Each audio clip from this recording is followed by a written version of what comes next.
Hi friends, welcome back to my channel city daily vlogs. ఏం లేదండి, ఆఫీస్కి client visit ఉంది, అందరూ రావాలి అని చెప్పారు. సో నేను ఇమీడియట్గా బెంగళూరుకి స్టార్ట్ అయిపోయాను. అండ్ మాకు అకామిడేషన్ కూడా ఇచ్చారు. బట్ అది ఓన్లీ చెన్నై లొకేషన్ ఉన్న వాళ్ళకే ఇచ్చారు. బట్ నాది బెంగళూరు లొకేషనే కాబట్టి అకామిడేషన్ ఏమి ఇవ్వలేదు. సో నేను ఇమీడియట్గా ఇంకా బస్ బుక్ చేసుకొని స్టార్ట్ అయిపోయాను. బస్ ఏంటంటే నార్మల్గా మనకి సీటర్ స్లీపర్ ఉంటాయి కదా, నేనైతే స్లీపరే చూస్ చేసుకుంటాను. నైట్ జర్నీ కదా, మనకి మినిమం 9 and 10 hours పడుతుంది. అంతసేపు కూర్చొని జర్నీ చేయాలంటే చాలా కష్టం అని. అండ్ ఈ బస్సులో ఏంటంటే మాకు స్నాక్స్ కూడా ప్రొవైడ్ చేశారండి. అండ్ ఒక చిన్న డ్రింక్ అండ్ ఆలు భుజియా ఇచ్చారు.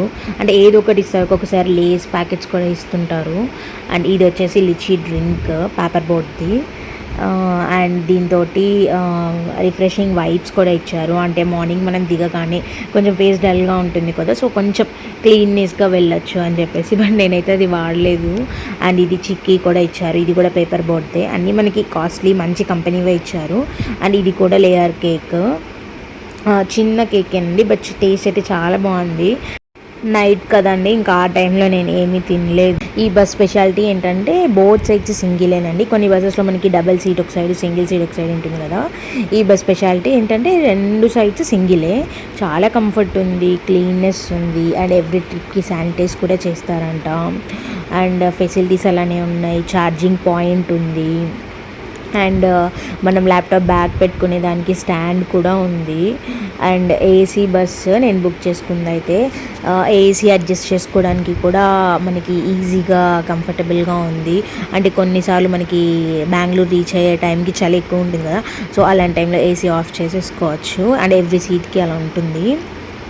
అండ్ నేనైతే 9:30, 9:40 అలా బస్సు స్టార్ట్ అయ్యాను. రీచ్ అయ్యేసరికి 6 అవుతుంది అనుకున్నాను, బట్ ఎర్లీగానే తీసుకెళ్ళిపోయారండి. 4:40, 4:45 ఆ టైంలోనే నేను బెంగళూరు రీచ్ అయిపోయాను.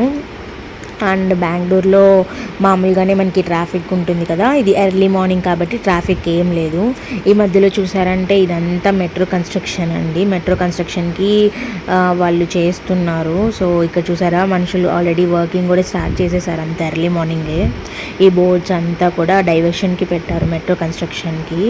సో నాకు ఎక్కడ నేను ఉంటాను, ఈవెంట్ ఎలా జరిగింది అన్నీ నేను మీకు పార్ట్ 2లో చెప్తాను. మేము ఎక్కడికి వెళ్ళాము, క్లయింట్ విజిట్ ఎలా జరిగింది, అండ్ విజిట్ అయిపోయిన తర్వాత మేము ఎక్కడికి వెళ్ళి డిన్నర్ చేసాము.